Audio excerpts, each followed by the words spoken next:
Right, just for laughs, let's see how this works. So these are the KEF CODA 3s again, and I thought we'd give them a quick measure up. At least then we'll know what they do. Right, hopefully you can see the screen okay. I thought while I've got them here, I know I've just literally thrown a video out there of, tearing them down and seeing what's what, but I thought while I've got them here, let's quickly test them and just see what they're actually like.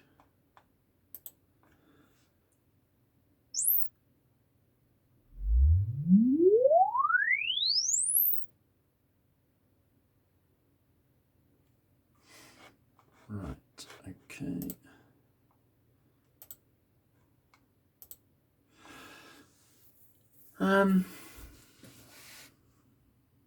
Yeah.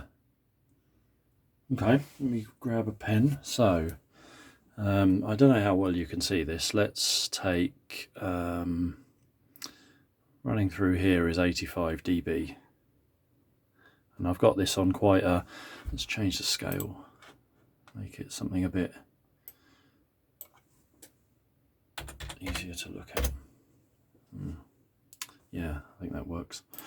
Right, okay, so now we've got a window of 5 dB just to make it easier to look at. So 80 dB, 85 dB.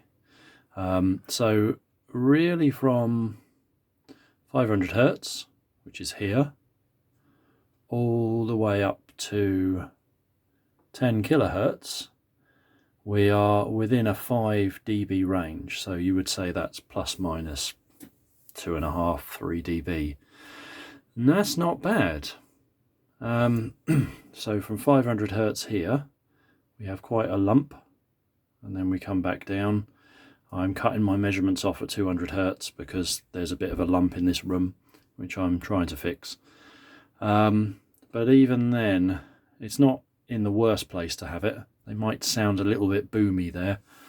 But yeah, but from 500 Hertz up to 10 kilohertz, that's pretty good.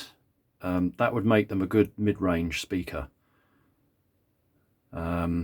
The 450 microfarad capacitor I found on the woofer, yeah, I'm pretty sure is a subsonic filter. I back calculated that, and that makes it roll off at about 50 Hertz. So I think what they're doing, they are limiting how low that woofer can play. It obviously gets a bit wild, and that's probably to increase power handling as well. So yeah, but actually that's not too bad. So I'm going to go horizontal off axis, and let's see how that looks. Right, so I've moved the speaker about 20 degrees off axis horizontally. So let's have a look at that.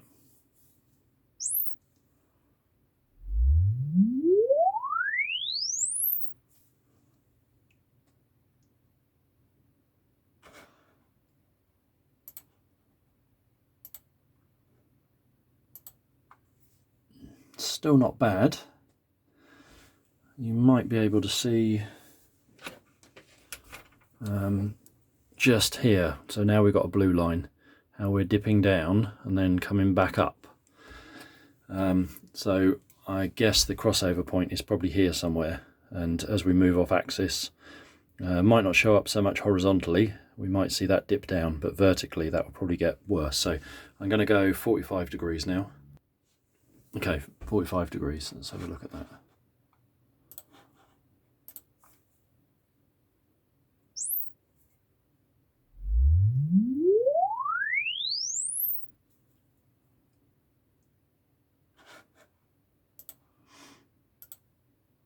Yeah, still not bad. Hopefully you can see those traces. So yeah, as we go more and more off axis, we're getting ever so slightly out of phase, but that's still not bad. Okay, vertical will be the thing, so let's do that. Right, so I'm going to get rid of the horizontal measurements. So we go back to the original, which is our green trace. Now I'm about 15 degrees vertical, so let's have a look at that.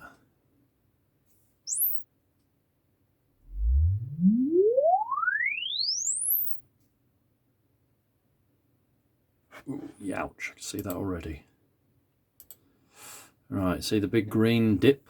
So that's probably where the crossover frequency is. And that's a time arrival problem. As you go above the tweeter, in effect the woofer gets further away from you. So the sum of the two, one's slightly delayed, and that pushes the phasing between the two drivers quite far out. I wasn't expecting it to be that far out. So 10 degrees or 15 degrees at 1 meter, that's what, getting on for a 15 dB suck out. So the crossover point is probably about 2,500 hertz. Yeah, so really you have to have that tweeter at ear level to listen to these. If you go above that or below it, yeah, you're going to have a bit of an issue. So yeah, you know, the tweeter and the woofer on these speakers, it's quite a distance apart, and that's the effect it can have, just that time arrival. So yeah, I think I'm about done with these. They're not my cup of tea. I don't think there's much scope to do too much with them in terms of improving them. The woofer's pretty cack, and the box is, you know, just chipboard, so I'm not going to use those on anything else. So yeah, hope that was interesting. You know, might be people out there looking at a pair of these secondhand, and hopefully that's of interest.